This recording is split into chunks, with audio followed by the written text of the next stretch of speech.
What's up, my man? What's good? You doing all right? I'm living. What's going on? Man, that's the dopest setup I done seen so far. I'm gonna we, keep it real. I no doubt. partake. We're gonna let a few more people log on, then we're gonna jump into it. No doubt, no doubt. How was your day today? I woke up this morning, so that's good enough for me. Blessed. How you been? I can't complain, man. Just locked into the crib, so staying safe, staying out of the way. Yeah, same here, same here. How long y'all got the ban out there, the lockdown? Still ain't got a date yet? No date yet, but I still got to keep doing my thing. So here I am in my own home setup. So No doubt. being a barber and all that. So I got to meticulously move in different ways other than being in the barbershop like I usually am, Cool. other than somebody's studio. Right. For everybody joining us, this is Quarantine Sessions, episode number 10. I am with the legendary Dwyze from the B.U.M.S. Thank you for joining me today. Thank you for having me, my dude. No In doubt. this difficult time. No doubt. Before the coronavirus hit, what were you in the middle of, and how did this stop or slow it down? Oh man, what happened was I got a record deal, and a week later the pandemic hit. So it put like a big break on everything I had going on. So it is what it is, but I'm still gonna keep it moving. So I just meticulously move now when I do my music stuff. So otherwise, I'm doing good. How has it affected your day-to-day activities? Oh, big time, man. I mean, you can't move around like you usually do. So you gotta strategize a little differently now. So I got to do more networking via this FaceTiming, texting, phone calls. So I'm just like, it's crazy, but it hasn't. I'm still making moves. Right. Has there been anything that you've learned since you've been on lockdown about yourself? Yeah, I mean, to be more aware of what's going on around me. You know what I'm saying? I'm more social aware than anything now. You know what I'm saying? Especially, after all this is over, everybody's gonna think different. You know what I'm saying? Everybody's gonna move different. They're gonna act different. Even in different countries, man. It's gonna be a total different, awareness of life. You know what I mean? It's gonna be touchy feely. You know what I'm saying? Like, you know what I'm saying? So it's crazy though. You got to walk around with a mask on all day, and then when you feel comfortable around certain people, then you might want to peel off. But you may, you most used to smoke with people. Now you don't. You roll yours. You know what I'm saying? There's no Right. more passing the bottle. You can Right. forget that. You know what I'm saying? Cats can tap the bottle, but they're gonna be pouring shots in their own glass from now on for the rest of their life. Ever since this, Right. something they knew about years ago.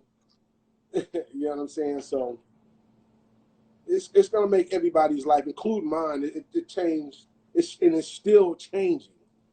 You know what I'm saying? It's not over yet. You know what I'm saying? They talking about opening up the gates in another few weeks.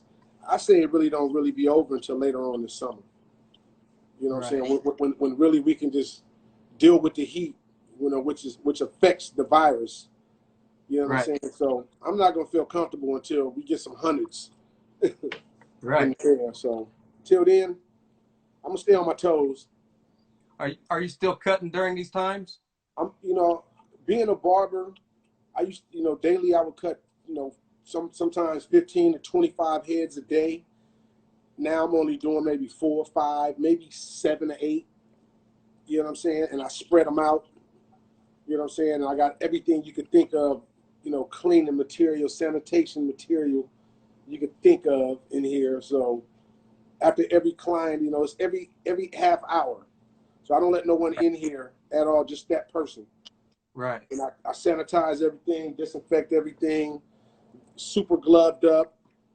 I got a few N95s everywhere, so I'm super on my toes. But I'm basically just like kicking back, kind of like making sure that because everybody on their toes about me being a barber because of what happened to the barber in Mississippi.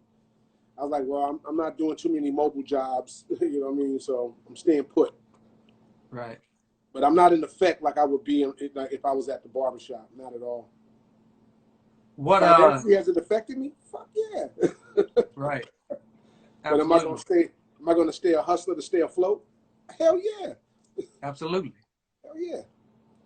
What are you doing during these times to make sure that you're good just in case on down the road second wave comes back? I mean, you're gonna be from this happening. Of course, I'm gonna be on my toes as far as like supplies. You know what I'm saying? As far as that'll be the number one thing, and just making sure everything, as far as with your person is correct. Everything is just on top. So if it jumps off again, you know what to do. Right. You know what I'm saying? You're very aware because after this, it's probably gonna be something else. You know what I'm Right. saying? Every 4 to 8 years, they throw something else at us. So I'm Right. pretty much politically aware of what's going on out there, even though I pay no attention to the duff in office. So, Right. but as far as a person and being socially aware, as far as my network, the news and everything, media, music, media, everything, I'm aware of everything that's going on. Cool. Take us back a little bit about Dwyze. Where were you born and raised at? I was born in East Oakland, July 10th, 1970. You do the math. But East Oakland, born and raised in East Oakland. No, nothing more, nothing less. Home is where I'm from. It's branded on my arm. You can't see it, but I'm a Raider. I'm a Raidered out. I'll never say I'm a Las Vegas Raider, but I'm a Raider fan, Oakland Raider for life. But I'll never purchase nothing that say Las Vegas though. What was a typical day in the life of Dwyze growing up? Uh, Back in my era, fast. You know what I'm saying? You had to learn quick. Either you was either going to survive or get swallowed up. You know what I'm saying? So you had to really choose your movements out there. You know what I'm saying? Those in the streets out there. I dabbed in the streets for a little bit, but it really wasn't my hits because I was kind of like aware, like I was always I could see what it was doing. You know what I'm saying? How it affected. From the time you would try to start hustling until either your demise or your jail time, or you become a product of your environment. So I kind of seen it early, and I had a lot of older heads around me, like shooing me away from it. Like, D man, you a barber, man. You good at that rap thing. Like, us, you be around us, but when it comes to this stuff, like, stay away from it. You could tell our stories, but just don't tell too much. You know what I'm Right. saying? So that, the older heads kind of kept me, out of the mix. But I got my stripes though. I've been through some things. So Right. yeah, so I've touched it, been through it, survived it. I don't wish anybody, to endure in the street life or anything like that because you got so much life to live. Say that fast life is exactly what it is. It's fast. It's two ways: jail, death. That's it. Right. What obstacles did you have to endure growing up, if any? I mean, the dope game because it's it's right there in your face. You know what I'm saying? So a lot of that is choice. You know what I mean? So either you was gonna choose it or you wasn't. Sometimes you'll get involved in it, but what I'm saying, you had a choice to make. So some made that choice, some didn't. I didn't. I seen it, been around it. I grew up with a lot of the guys that hustled and that were killers and dope dealers and stuff like that, and they're my friends. You know what I'm saying? But it's a choice. So my choice was music. So that's I'm not saying that's probably why I'm here today. It was a choice that I'm here today because I wanted to be here today. You Right. know what I mean? So pretty much, yeah, that's about it. You said you grew up throughout the 70s and 80s. What were some of your early musical inspirations? Oh, my dad was a soul singer back in the day. When he was in high school, when he got out of high school, he went to Calcimont High, just like Mom. She went to Calcimont, and he was a soul singer in a group called the Domestics, and they used to do a lot of shows, talent shows, concerts, so on and so forth. So I guess it's bloodline. And but later on, after being in the music field, it just as of recently, the bloodline thickened, for music, and by the time I was like 15, 16, it was, hip hop was like, what the hell is this? I like this. I think I could do this. I think I want to do this. And so therefore, there you go. So at that point, how did you get involved with hip hop? Oh man, I started off in hip hop. I grew up with CMT of EA Ski, formerly of EA Ski. I Right. grew up with him. And from the time he was maybe, I don't know, 12, 13 years old, he was walking around with Casio keyboards back in the day, the little white Casio keyboard with the little drum pads on it. And, we were boys. And by the time we hit 15, 16, we got into, hip hop. And then, we started wanting to get into it. So, we got the turntables and then the mixers. And back then, you couldn't afford, technique that was realistic. That was Radio Shack version. Everybody now, I think, I don't know what they still have Radio Shacks, but we used Yeah, I to don't go know. there. We used to get all of the stuff from there. The turntables, the mixers, the reel-to-reels. What I'm saying, with either 1-inch or 2-inch tape, and that shit would be going all over. So we just mastered the craft, and from there, I got my ear for music from him, from CMT, and then he structured it on with EA Ski, so they went on and did their thing, and I jumped over and started fooling with Sway. So I became a member of the All City Wake Up Show crew on the Sway and King Tech Wake Up Show, and me and Sway, we grew up from junior high and high school. Him and my sister knew each other, so then I ended up getting introduced to him, and he was in music, and then there you go. So what was the at this time you're a solo artist, right? Mm-hmm. Correct. I started off as a DJ. Okay. I started off as a DJ. I used to be Cut Master D, just like CMT was Cut Master T. So it was Cut Master D, Cut Master T, either which way you want to say it. And I had a knack for, putting the words together. So I started doing, putting words together and rhyming. Then I invented Dwyze in his basement.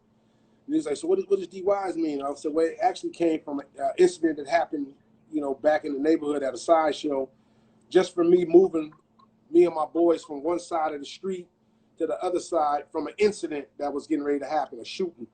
And we were actually standing right by, and I was like, yo, let's go over here, man. It's getting kind of funky.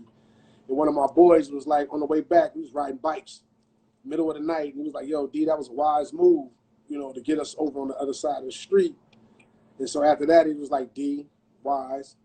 So after that, by the time I was 15, my first name was Dwyze. Nobody else called me my maiden name. Did anything before your signing to Priority Records? Did anything materialize when you was a solo artist?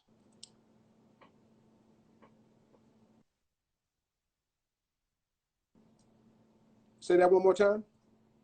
Yeah. Before signing with Priority and before meeting your partner, did anything materialize as a solo artist at this time?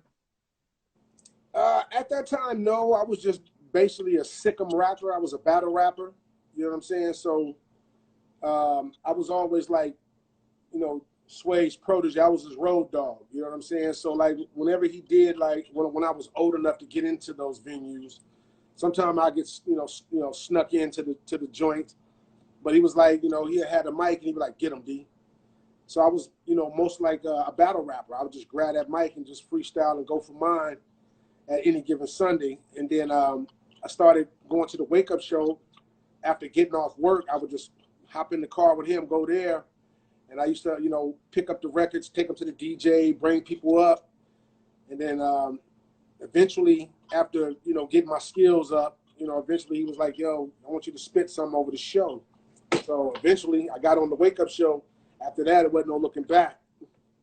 I was like, man, you got me over the air. I said, man, I can get all over the air. So after that, me and Evolve, we used to go back and forth over the air, at the end of the Wake Up Show. And it got in from there, and A&R from Priority happened to be floating around in the area looking for Bay Area artists. And I got Rally Row got picked up, CMT and EA Ski, they got picked up. And then eventually, maybe a month later, we got picked up from the Wake Up Show. So you met Evo at the Wake Up Show? Is that how you met guys? Evo at the Wake Up Show, Wake Up Show. So I didn't know Evo. I knew Evo, like, yo, what's good, dog? But I didn't, me and him wasn't collectively as a group. But we had did those freestyles. We bounced off each other so well that the A&R, Ern Lamato, shouts out to Ern Lamato, he came up to the station, talked over the air, and then he left maybe 25 minutes before we freestyled, got in the limo on his way back to the airport, and told the limo driver to turn on the radio show, and then he heard us. Made a U-turn. Came back up to the radio show and was like, yo, who was that? That was just going back and forth. And Sway was like, dude in the UPS shirt, which was me. And Evo was a military policeman in the Army. So he was like, him in the fatigues and him in the UPS gear. He was like, are they a group? And that's when Sway came over and approached us like, hey, yo, you see that guy over there? It's Ern Lamato. He's the A&R from Priority. And he just asked me, are you guys a group? He said, I'm going to let y'all think about that real quick. So he walked off 5-6 minutes and came back again. He asked us again. He was like, he want to know if you guys are a group. I think you should talk about that. So we went over and talked, like, you want to do it? Barely knowing, we knew each other, but we barely knew each other as like we know each other now. You know what I'm saying? So we sat over there, we talked, but King Tech would always say, well, here come them bums, when we came to the Wake Up Show. And so it kind of stuck. And so we went over to the side, like, man, what Tech always says, he calls us the bums. Let's just go with the bums. But we had to come up with an acronym. And so we was coming up with all these different concepts and acronyms for it. And we was like, Black Ultimate Males, Brothers Utilizing Material. And then we came up with Brothers Under Madness. And then we walked back over to Sway and was like, yo, we the bums. And he's like, the bums? He's like, what does that mean? I was like, Brothers Under Madness. And after that, boop, that was it. A couple weeks later, had a contract. Okay. So how long did it take for you guys? Take me back to writing and getting together and know each other from the time the A&R hit to the time you signed that contract. From the time Sway got the call and said that Priority was interested in us as a group, he instantly was like, yo, I need you to stick to Evo like glue. You know what I'm saying? Y'all got to get to know each other. You got to know his ways. You got to know where you from. You got to know where he from. You got to know his people. So I basically stuck to him like glue. I lived on the east side of Oakland. Actually, by that time, I lived on, I think it was like Oakland Ave or something down by the lake. And he lived in North Oakland. And I would go there to his parents' house. I would just, I crashed there. We used to go out to this train station where we used to take this radio that I still have to this day. And we'll go to this little train booth and we'll plug up, we'll write these songs just to get familiar, other than just freestyling back and forth. Because that was like basically easy. You know what I'm saying? Like, I just had to just pick up where he left off, and he did the same with me. So I just basically stuck to Evo like glue for about a year and a half while we worked. And then we started getting into the studio, and Priority was like, what you guys got? And so we sent them one record. We had recorded a bunch of songs, and we was like, nah, we're going to send them just this, to send them this. And that record was Elevation. And they was like, yes. So doing the album, it was like an anticipation thing for them. So it took a while, though, to get it, meshed together, because we're two different people. I'm older than him by a few years. So, I had to be like more like big brother as well as partner. You know what I'm saying?